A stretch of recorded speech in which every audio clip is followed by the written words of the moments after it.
ये जो साइन है ना, इससे मोहब्बत कर लो। ये तुम्हारा, ये चाबी है बेसिकली। चाबी का शेप ऐसा ही होता है। 90% यहां सेव करो और 10% पेपर में पढ़ो और सोचो, और इसकी फोटो खींच के मोबाइल में रखो। और तुम्हारा दोस्त तुमसे कह रहा है चलो पिक्चर देखें, जाओ देखो, और वहीं ऑन कर लो मोबाइल, और वो पिक्चर देख रहा है, तुम अपना रिवाइज करो। डायरी से बड़ा गुरु कोई है ही नहीं। बना लो और डेली शाम को सोने से पहले लिखो कि आज मैंने अपने लिए क्या किया। बस तुम अपनी पढ़ाई में आज के दिन से एक नई चीज जोड़ लो।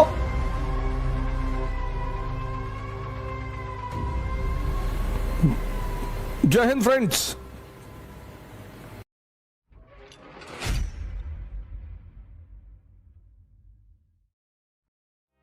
ये जो साइन है ना, इससे मोहब्बत कर लो। ये तुम्हारा, ये चाबी है बेसिकली। चाबी का शेप ऐसा ही होता है। तुम किताबों को अंडरलाइन मत किया करो। तुम अंडरलाइन करते हो, दोबारा जब उस किताब से गुजरते हो तो तुम्हें एहसास नहीं होता कि मुझे क्या नहीं आता इसमें। जब भी किताब पढ़ो, जो लाइन समझ में ना आए वहां क्वेश्चन मार्क लगाओ। तो जब दोबारा पढ़ोगे और अगर वो लाइन क्लियर नहीं होगी तो फिर उसे जानने की फिर इच्छा होगी। किताबों को अंडरलाइन करना बंद कर दो। अंडरलाइन मत करो। जो देखो वही आईएएस बनने के लिए आ रहा है। भैया एनसीईआरटी पढ़ ले, पढ़ लो पुरानी वाली, नई वाली भी पढ़ लो, पुरानी वाली छोड़ दे। पुरानी वाली में ज्योग्राफी वाली पढ़ लो और हिस्ट्री वाली, हिस्ट्री वाली में मॉडर्न वाली पढ़ लो और एंशिएंट।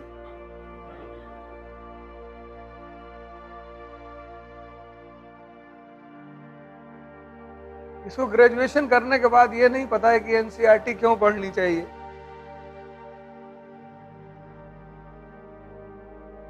अरे लैटिट्यूड अगर नहीं पता है तो क्लाइमेटोलॉजी कैसे समझोगे? बिना बेस के कोई बिल्डिंग बनेगी? एनसीईआरटी पढ़ के तुम आईएएस नहीं बनोगे, लेकिन एनसीईआरटी पर कमांड पैदा करने से तुम्हारी जो एडवांस स्टेज की स्टडी है वो आसान हो जाएगी। इसलिए पढ़ना है एनसीईआरटी।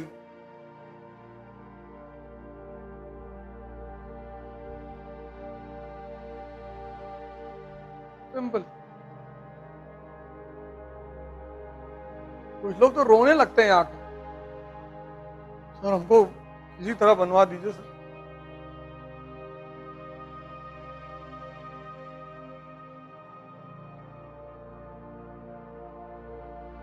लेकिन बनाने में एक चीज लगती है, उसको लोग मिस कर जाते हैं। किसी को चीज के बनने में एक चीज लगती है और सब उसको पढ़े हैं, सबने उसको देखा है, सबने उस चीज को देखा है, लेकिन उससे कोई गुजरना नहीं चाहता। हीट से जो कच्चे घड़े पक्के बनाए जाते हैं तो भट्टी में ही तो डाले जाते हैं। सोने से गहना बनाया जाता तो तापमान ही तो दिया जाता है। इंसान उस तापमान से बचना चाहता है। कहता कोई तावीज वावीज हो तो बताओ, और फुल अय्याशी चाहता है कि बाहर निकले तो सब तुरंत सजदा करें, नमस्कार भैया नमस्कार, पैर छू लें। जलना पड़ेगा, कोई रास्ता है ही नहीं, और कोई तुम्हें बना नहीं सकता। तुम्हारे फादर तुमको कुछ नहीं बना सकते, चाहे वो आईएएस हो, चाहे डीजीपी हो, चाहे जो हो। अगर खानदान रसूख और पैसे के बल पे कोई कुछ बनता तो अब तक राहुल गांधी प्राइम मिनिस्टर बन गए होते। सबसे बड़ा एग्जाम्पल है तुम्हारे सामने। इसलिए तुम बहुत भाग्यशाली हो, आम घरों में पैदा हुए हो, स्ट्रगल देखा है तुमने, लड़ाई देखी है, तो तुम लड़ना जानते हो। तुम कौन सा सोने का चिम्मच लेके पैदा हुए थे और अच्छा हुआ नहीं पैदा हुए। बढ़िया हुआ।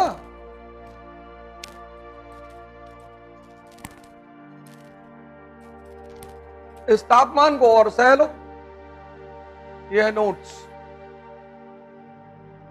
ऐसे बनाओ नोट्स। 90% यहां सेव करो और 10% पेपर में। नहीं, ये बात समझ में आई? 90% यहां सेव करो, यहां, और 10% पेपर में। पढ़ो और सोचो।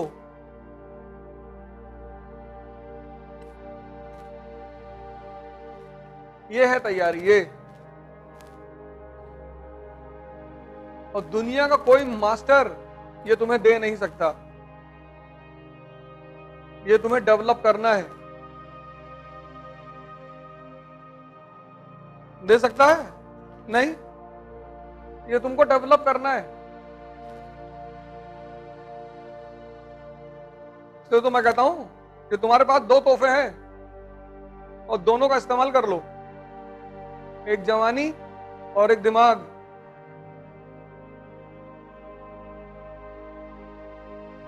दिमाग के कई सारे फीचर्स हैं, वो तुम्हें समझना पड़ेगा।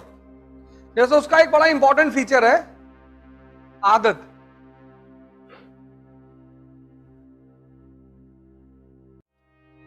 बहुत महत्वपूर्ण पहलू है उसका आदत। इसलिए तुम्हें जो लोग शराब पिलाते हैं, सिगरेट पिलाते हैं, गुटखा खिलाते हैं, वो पहले अपने पैसे से खिलाते हैं, फिर एक दिन तुम खुद ही मांगते हो।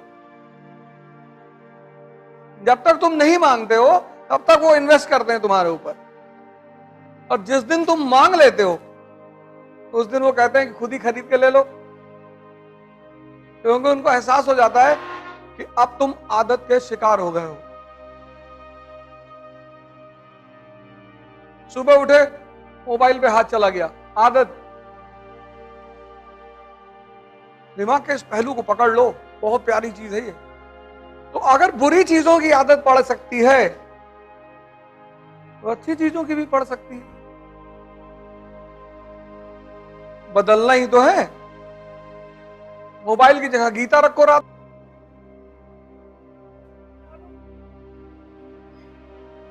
आदत ही तो बदलनी है। ये मन का बहुत बड़ा फीचर है, आदत। दूसरा मन का जो सबसे बड़ा फीचर है, जो आदमी को महान बनाता है, वो है क्यूरियोसिटी, जिज्ञासा। यही क्यूरियोसिटी जब हम अमेरिका पढ़ेंगे तब पैदा कर लेना। यार 13 कॉलोनियां सुपर पावर बन गई। अमेरिका का इतिहास क्या है? 13 कॉलोनियों से शुरुआत हुई और आज सुपर पावर है। क्या रीजन है? क्या वजह है? कैसे? पढ़ना नहीं है, ढूंढना है। जब तुम कोई चीज पढ़ते हो तो तुम रटना चाहते हो, और जब तुम ढूंढते हो तो दिमाग को मजा आता है। जब भी कोई टॉपिक पढ़ो उसको क्यूरियोसिटी के भाव से पढ़ो। तुम देखना तुम्हारे पढ़ने का जो तरीका है वो बदल जाएगा। तुम इसलिए मत पढ़ो कि तुमको नंबर लाना है, तुमको सिलेक्शन लेना, वो तो हो ही जाएगा। तुम क्यूरियोसिटी, जिज्ञासा कि नेशनल इनकम क्या होता है इकोनॉमी में, यार कैसे कैलकुलेट होता है कि भारत की आय कितनी, जीडीपी कितनी, परचेसिंग पावर पर जीडीपी कितनी, purchasing power parity, PPP.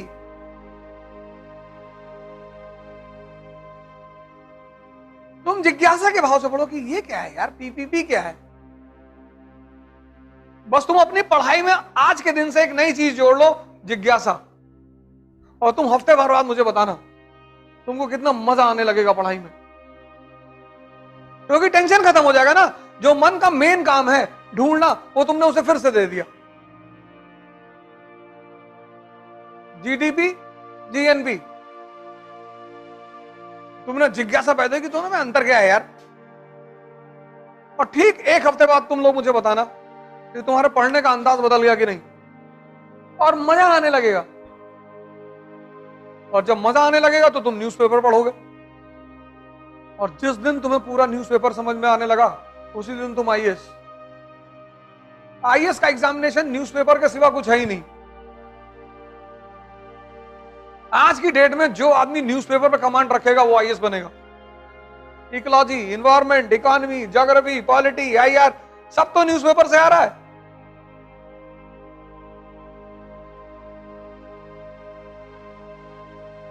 Static subject में एक ही तो है, हिस्ट्री।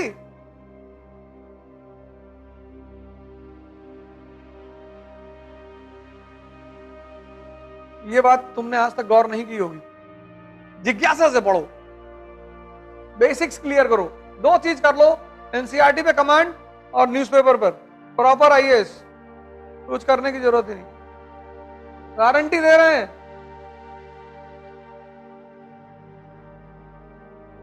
और अगला एक हफ्ता इसी पैमाने पे पढ़ के देखो, फिर मुझे बताओ। अगर तुम्हारा जीवन न बदल जाए तो मुझसे कहना। दबाव में मत पढ़ो, जिज्ञासा के लिए पढ़ो। ऐसे बनाओ नोट्स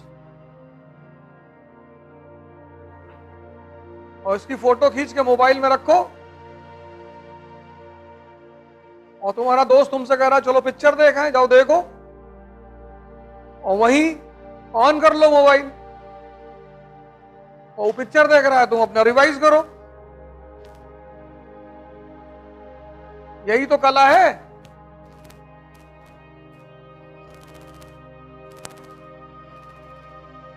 यही तो टैलेंट है। मंदिर में बैठ के पूजा किए तो क्या किए, बार में बैठ के ध्यान लगा रहे हो। ऑड सिचुएशन में, ऑड मंदिर में तो जाओगे तो पूजा करने का ख्याल ही आएगा, लेकिन अगर बियर बार में ख्याल आ रहा है ध्यान करने का, तो कितना सर्वोच्चतम मन है तुम्हारा।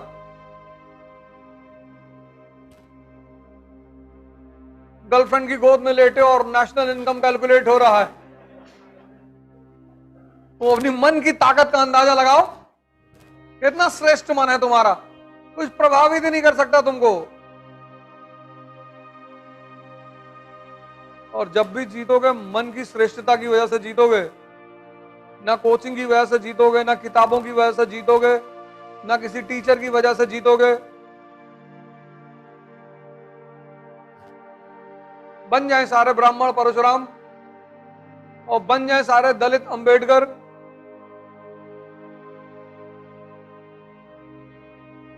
अब तो ज्यादा सुविधा है।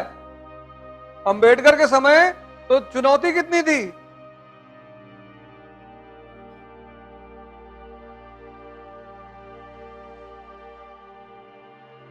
अब तो ज्यादा सुविधा है, पढ़ाई की सुविधा, फीस की सुविधा, हर चीज की तो सुविधा है।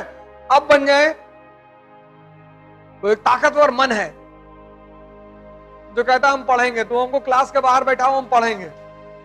हमारे पास खाना नहीं है लेकिन हम पढ़ेंगे।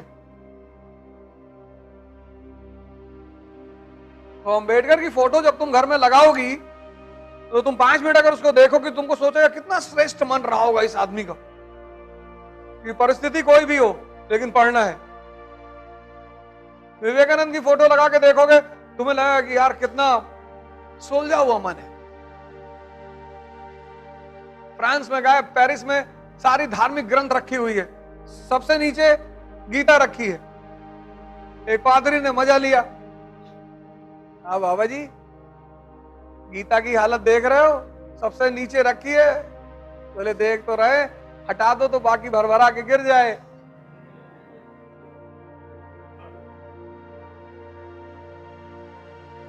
कहा भरभरा मतलब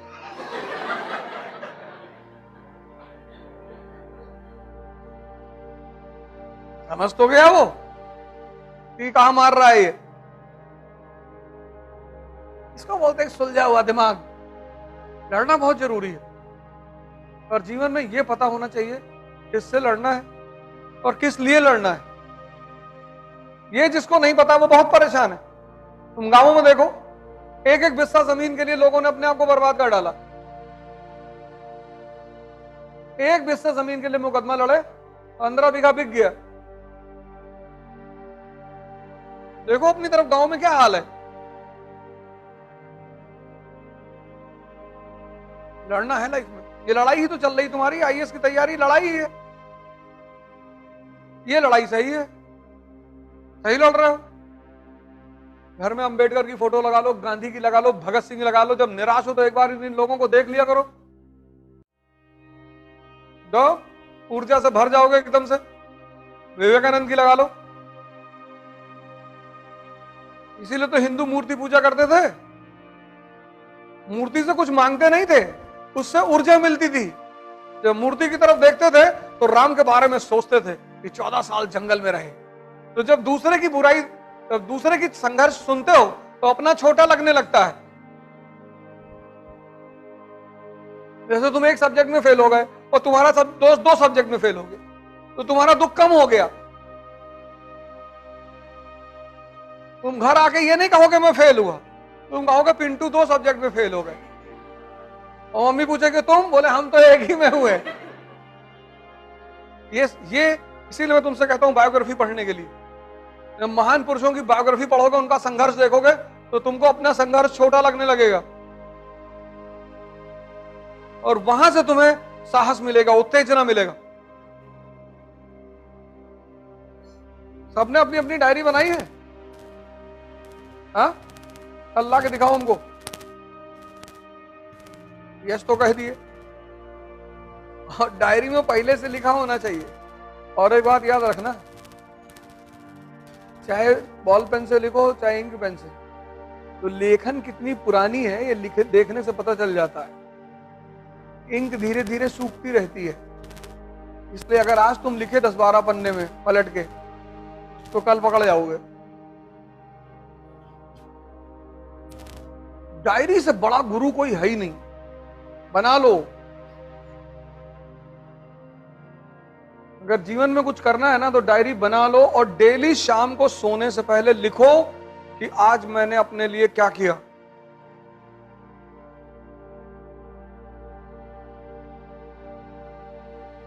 और हफ्ते में बैठकर उसका मूल्यांकन करो,